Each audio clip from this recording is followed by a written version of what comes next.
בוקר טוב, עומר, מה בוקר, נשמע? בוקר טוב תום, אהלן אהלן. אז התכנסנו הבוקר, תום אלרום, עומר ששון, כי אנחנו רוצים להזמין אתכם לוובינר שקורה אצלנו ביום חמישי בלייב, ואנחנו רוצים, כדי שתבינו בכלל על מה כל הסיפור, לדבר כמה דקות על ייצור מוצרים בהודו ובסין. אז עומר, תגיד, למה חשוב לייצר בכמה מדינות ולא במדינה אחת? למה לא להסתפק במשהו אחד? אני חושב שכשאתה הרבה זמן בתחום הזה של מסחר וייצור וסורסינג, אתה לומד שלכל מדינה יש את ההתמחות שלה, של המוצרים, איך שהיא מייצרת, מה שהיא מייצרת, וכשאתה יודע לעשות סורסינג ולייצר רק במדינה אחת, אתה פשוט מראש מגביל את המוצרים שאיתם אתה יודע להתמודד, ולא תמיד זה נכון. וגם אולי לא לשים את כל הביצים בסל אחד.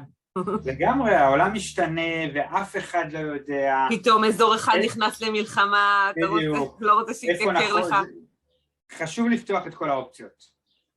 אורייט. אז מה מיוחד בשבילך בייצור בסין? בעיניי הכוח הכי גדול של סין זה המבחר העצום של המוצרים שיש שם, ויש כל כך הרבה מוצרים שאפשר לייצר ולקנות ולרכוש משם, וסין פשוט פותחת המון המון אופציות. דבר נוסף זה היכולת של, כשאתה לומד לעשות את זה כמו שצריך, היכולת לבנות סיסטם עם ספקים סינים, ממש כאילו זה מכונה, וכל אחד ברור לו מה התפקיד שלו בכוח, כמובן שצריך ללמוד לעשות את זה. וואו, איזה שונה זה בהודו. ועכשיו אני רוצה לשאול אותך, בעולם הזה שהוא דיגיטלי ויש כל כך הרבה מוצרים דיגיטליים, למה בכלל להיכנס למוצרים פיזיים? למה בכלל לקנות ולמכור מוצרים פיזיים? קודם כל אנחנו יצורים פיזיים, אנחנו ממששים, נוגעים, חשים, אנחנו לא יכולים להיפטר מהמוצרים הפיזיים שלנו, אבל נגיד אם אנחנו מסתכלים על, אם אנחנו רוצים ליצור איזשהו מיזם חדש ואנחנו שואלים את עצמנו אם להתחיל עם מוצרים פיזיים או דיגיטליים כאחד מול השני, אז אני יכולה להגיד שכשאני מוכרת באי-קומרס ואונליין, אז אני לא צריכה למכור את הזמן שלי אחד על אחד, זה אפילו לא כמו קורס לייב או ליווי אישי או ייעוץ שעושים בזום, אני יכולה לקום בבוקר למחירות, נכון שהוצאתי זמן או שילמתי למישהו על הזמן שלו כדי להעלות את המוצרים, לצלם אותם וכן הלאה, אבל בפועל זה לא קשור קשר הדוק של אחד לאחד. ואפרופו קודם דיברת על מה מיוחד בעיניך בסין, אז אם תרשה לי להוסיף מה מיוחד בשבילי בהודו, קודם כל, בהודו בעיניי הקטע המרכזי, ככה אני מאבחן את זה, מערכות יחסים, זה כאילו לב ולב.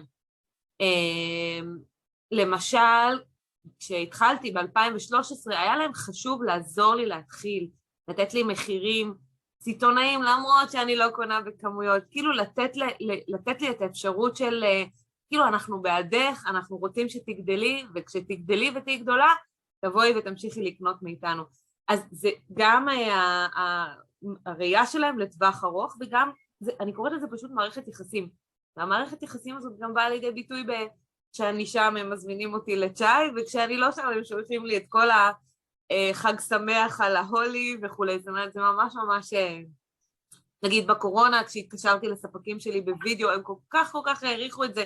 זה ממש, זה כאילו מצד אחד לא עשיתי את זה בשביל שום אינטרס עסקי, מצד שני זה כן בא לידי ביטוי, כי אחר כך אכפת להם גם מהעסק שלי והם יעשו מאמץ, והם, זה כאילו נתן לי איזה בראוני פוינטס כזה בלי להתכוון.